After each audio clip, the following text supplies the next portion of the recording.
Hello, good evening. Welcome to Ham Radio 2.0 live from the Ham Shack. My name is Jason. My call sign is Kilo Charlie 5 Hotel Whiskey Bravo. Today we're going to be showing you how to program the Juentai JT-6188 dual band mini mobile radio. I did an episode on this a few episodes back. If I remember correctly, it's episode number 5. We did an unboxing and a testing of the power output, and we were all pleasantly surprised. It was pushing 22, 23 watts on both bands. Got a little bit warm, but it did work well. I took that radio on vacation with me. My wife and I flew to California last month, and we drove up the Pacific Coast Highway from San Francisco. We stayed a couple nights in Sonoma, and then drove up Highway 101 along the coast and spent about four days driving up through California. Northern California is beautiful. I checked into a net when I was driving through a town up there. I can't remember the name of the town right now.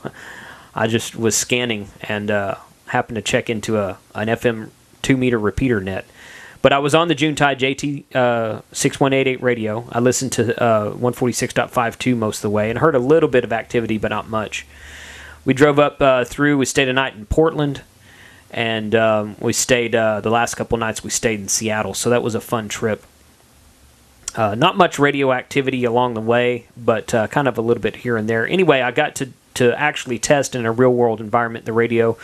Worked great. I got good reports from the couple people that I did talk to. I did figure out how to program a repeater offset and save it into memory, and we're going to look at how to do that just here in a second. This radio that I'm about to show you is actually a Zastone MP300, MP-300. I keep wanting to say MP3 because it's just easy to say MP3.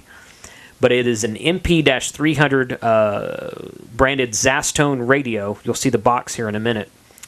It's the same radio as the Juentai. The QYT 8900, I've not had my hands on one of those, but those are generally considered to be the exact same as the Juentai. And this Zastone is about the same also. Looks the same. It's stamped Zastone on the front, but the functions are all the same. The buttons are all the same. The mic is the same. The box is, of course, different because it's a different brand, but, I suspect that, one guy in China is making all these and then selling them to these companies. This Zastone didn't put out quite as much power as the Juentai model that I reviewed a while back. The Juentai was pushing 22 to 23 watts per band. This Zastone's doing right at 20 watts per band. Not a big difference. 3 watts is not going to make any big deal in the grand scheme of things. But this radio does seem to work well. We're going to show you how to program it, and we'll go from there. So stay tuned. Also, if you've been watching for a while, you've seen my episode 10, in which I basically give an outline for where I would like to see this video podcast series go.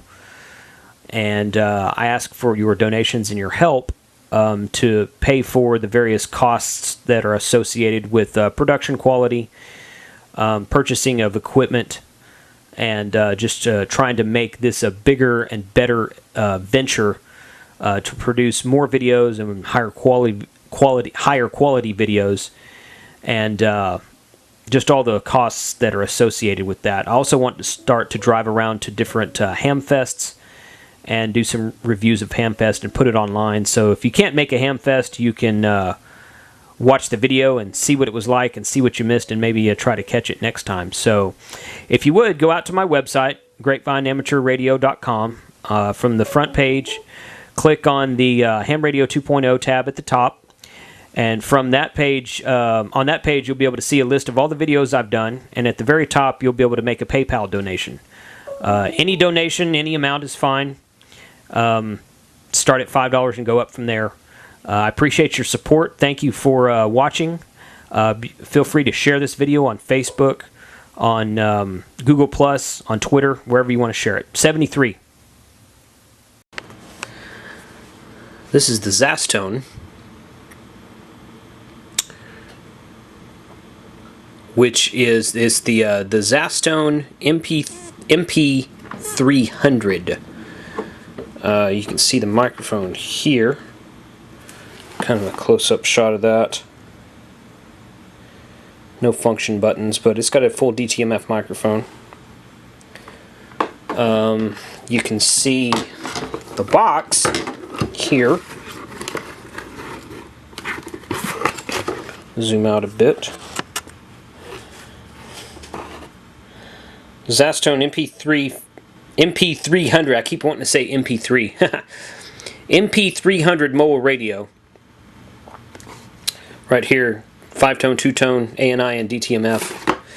This is, like I said earlier, basically the same thing as the Juentai 6188 or the QYT, I forget the model number on that one, 8900 I think, something like that. And I've had a dealership with Zastone for a year or so. I've sold a few of their radios. Got one of their new DMR radios in with this shipment. They tried to talk me into buying this radio, and I'm like, look, send me one, I want to test it because I want to see if it's got the same flaws in it as the Juentai. And it does. As far as the, if you look here, seems to have a pretty good receiver. That right there that you're seeing is actually on the dummy load from a repeater that's probably about 8 or 9 miles from here as a crow flies. But you can see I've got the thing, it's a memory channel. You see the 5 over there on the far right of the top band. And when I key up, it's going positive 600 kilohertz in memory mode. Now, how you do this is kind of tricky. I had to get with the guys at Juentai, and they told me, and I tried the same method on the Zastone radio. You know, like everything in China, it's probably all made at the same place, but it's marked Zastone. Zastone told me this one that this one was better than the Juentai or the QYT, but it's not. It's the same exact thing. So if you go over here, well, let's just do a new one. I'm gonna go back to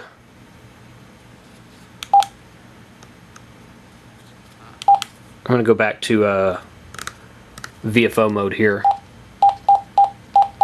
I want to go to 145/400, and you notice I key up right there. Again, we're going into a dummy load. I'm on high power. It's doing about 20 watts on high power. It does about 12 watts on low power. And if you remember, if you saw my episode about the Juentai video, the Juentai was actually doing a little bit more. It's advertised at 25 watts. The Juentai was pushing about 23 on both bands, on 2 meters and 440. I haven't tested the 440 on this one yet. Let me look here. Key up, of course, that's 480. Let's do 444. That's good. You can't see, the meter is off camera right now, but I'm keying it up. It's on high power, and it's doing right at 20 watts. So this one's a little bit different. 20 watts on both high and low power. Or I'm sorry, 20 watts on both bands on high power. But let's do some offsets here. So what we do is 444. One of the repeaters near me is 440. Let's go 441/900. And you notice I key up there. We're looking at the bottom band, and the frequency doesn't move when I key up. So I'll go in here and I'll set the offset. Somebody commented on the other video. They're like, "Wow, that looks just the same as the Baofeng menu." And yes, it does. It's probably the same guts of it. I don't know. Stuff coming out of China, most of it's the same. But yeah, if you could program a Baofeng, you should be able to do this, with the exception of programming into memory. That's a little bit different. So we're going to go over here. Where's my offset? There it is. Offset. I'm going to put it as positive.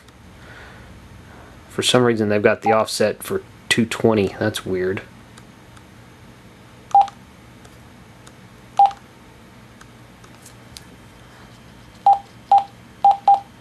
There we go. It wouldn't do it. It wouldn't do it with me turning the knob, but okay. Exit.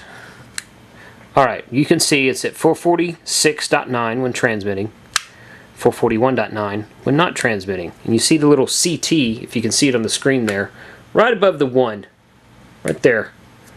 CT shows up for CT CSS. So I've got the CT CSS on transmit, but not on receive, because when I let go of it, it's not there anymore. You can see. Now, if we save that into memory, I'm going to go over here to memory channel 6. If you see, if you're paging through the memory channels, you see how it says CH dash in front of some of them, but not others. If you have CH dash in there, that means you currently have something saved in that memory slot. So on channels 2, 3, and 4, I have nothing. 5, I have something saved, and then 6 and so on, I don't have anything. So I'm going to put this on 6. Boom. Should be saved. Now we're still in VFO because there's no M over there on the right-hand side. I'm going to hit VM. You see it changed. The display changed there. I'm going to go up to the top. Channel 6, 441.9. I key up. 441.9. My CTCSS is still there, but the offset's not working. And this has been something that's been mentioned after I did the first video for unboxing the Juentai. I had several people email me and comment on the YouTube video, and they said, hey, how do we save into memory? It's not saving our offsets. This is how you do it. So you can see I've got this saved into memory. It's channel 6, 441.9, and when I key up, I want to transmit on 446.9. So what you do, go back to VFO mode, type in your transmit frequency, 446.900. Go to menu. We're on channel 6, remember? That's where we saved it before. Save it again. Exit. VFO. You'll see the plus minus symbol is showing up now right above the number 1 I transmit. That did not work. Okay, you got to remove the offset. Turn that off. Exit. Go back to memory. Save. Exit. VFO. Here we go. Top band. There you go. I forgot the first time. I forgot to, because I had the offset set so that I could work the correct repeater offset in VFO mode. But for some reason it doesn't save. So the steps are, let's do another one, because I kind of screwed that one up. Go to VFO mode. Let's do 2 meters this time. It doesn't matter. It works on both bands. 145.400. If I key up 145.400, it's not offset. So let's go channel 7. Save that in channel 7. I go to VFO mode, channel 7. I key up. There's no offset. Okay. If we save it with the offset, it still doesn't remember the offset when you save it into memory. That's the trick. So you don't have to save it with the offset. So you can go here, go back to VFO. Our offset for 145.400 is going to be a minus 600, which is 144.800.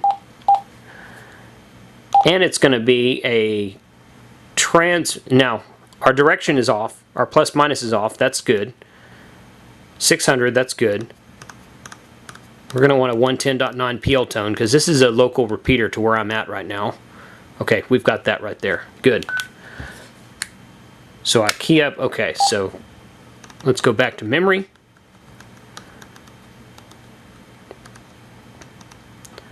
Channel 7, overwrite, boom, exit, memory mode. Channel 7, when I key up, it should go from 145.4 to 144.8. There you go. With the CT transmitting. So it's transmitting the correct offset in the correct direction with the correct PL tone. And it's memory channel 7. I can go back to memory channel 6, do the same thing. 441.9 is the receive frequency of the repeater. When I transmit, it should jump up 5 megahertz.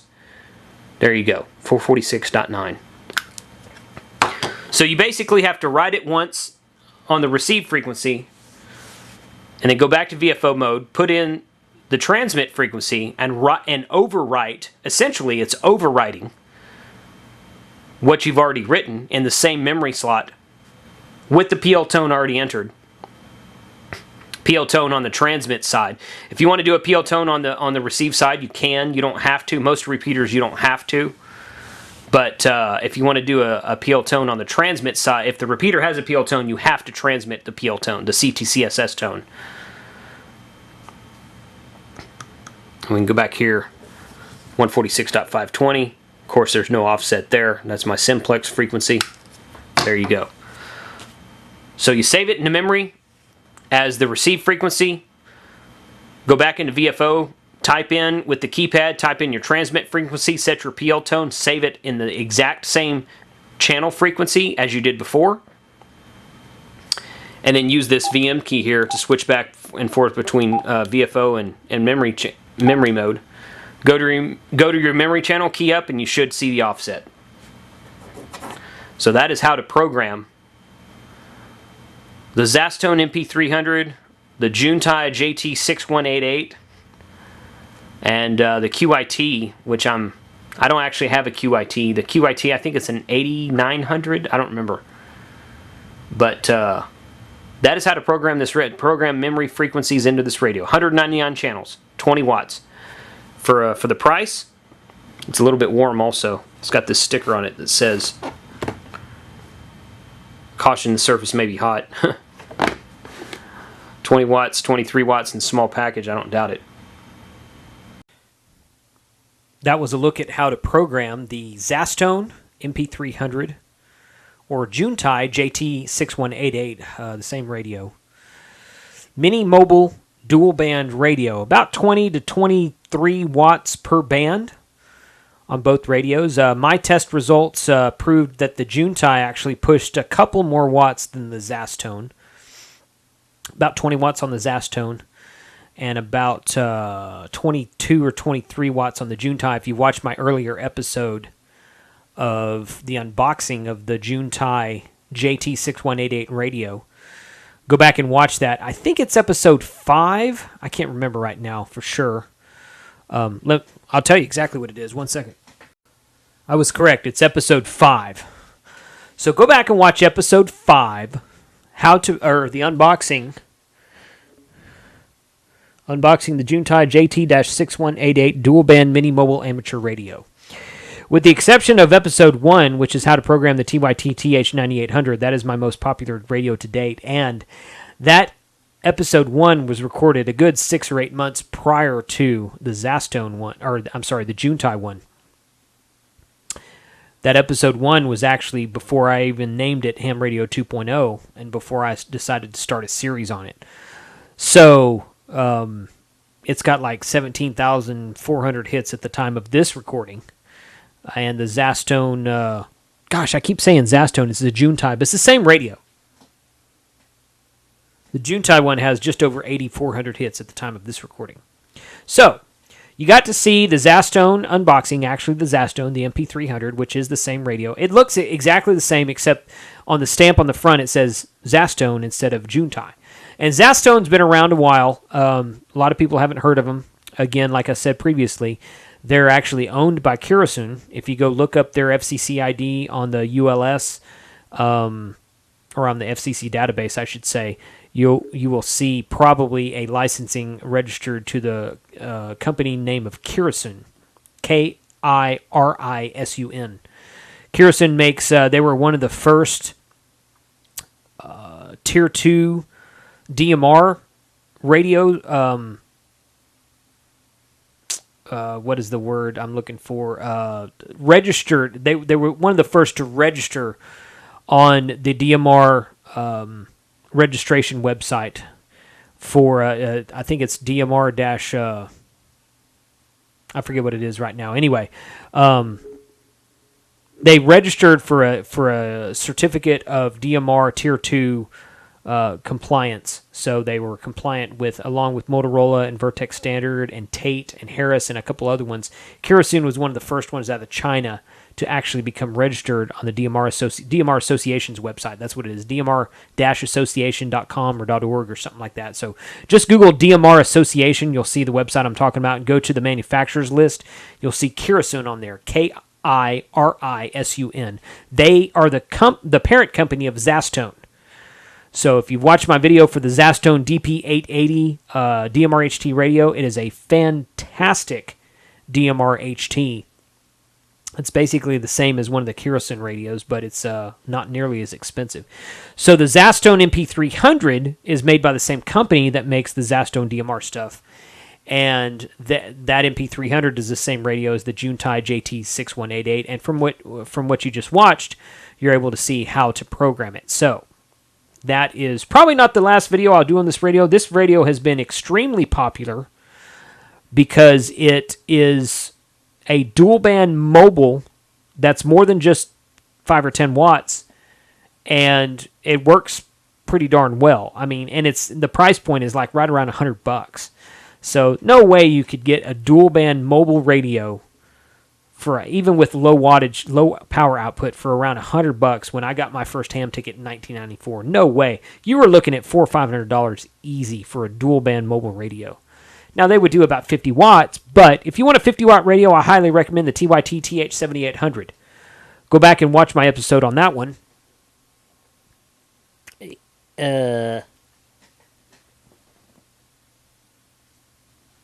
Episode 11. Go watch my episode 11 on the QYT KT-8900. That dual-band radio, 2-meter 440, will push about 50 watts per band. That's a fantastic high-power dual-band radio for your car or your home base station. But if you want a small and compact radio, if you got a small car, if you're trying to build a Go kit, this Zastone or Juentai radio is a great, great choice. So I highly recommend it. You don't want to key down with it very often. You don't want to hold long key downs with it because there's no fan on it. Some of the newer ones have a fan on it, but it's on the back instead of the top. So I'm not sure it's all that effective. But some of the newer ones do have a fan on it. You can always put your own fan on it. You can go down to the computer store and get yourself a $5 fan and stick it on. It's a 12-volt fan. Big deal. But it works really well for what it is. It's easy to program, as you just saw. It's kind of tricky, but once you get the hang of it, it's no big deal. And you can get a computer cable for it and program it with the software that Zastone and or Juentai makes. So thanks for watching, guys. As of the release of this video, I actually have a new website out for my videos. Go to livefromthehamshack.tv. All run together, no spaces, no dashes. Livefromthehamshack.tv. And that's where I'll be posting all my videos from now on. You can get there by going to grapevineamateurradio.com and clicking on the Ham Radio 2.0 tab at the top. And from that tab, from that page on my original website, you'll be able to link straight to livefromthehamshack.tv. So, I am putting up that new URL. In fact, it just went up. I just completed putting all my videos on it like within the last week. I haven't actually launched it yet officially, but if you're on my Facebook group or if you watch my Facebook page, then you've probably seen it by now because I kind of announced it on there, but I'm going to debut it here over the next week or so. So if you're watching this video, go out there and check it out. Let me know what you think. Feel free to comment on the videos either there or on YouTube. And thank you very much for watching. 73, guys.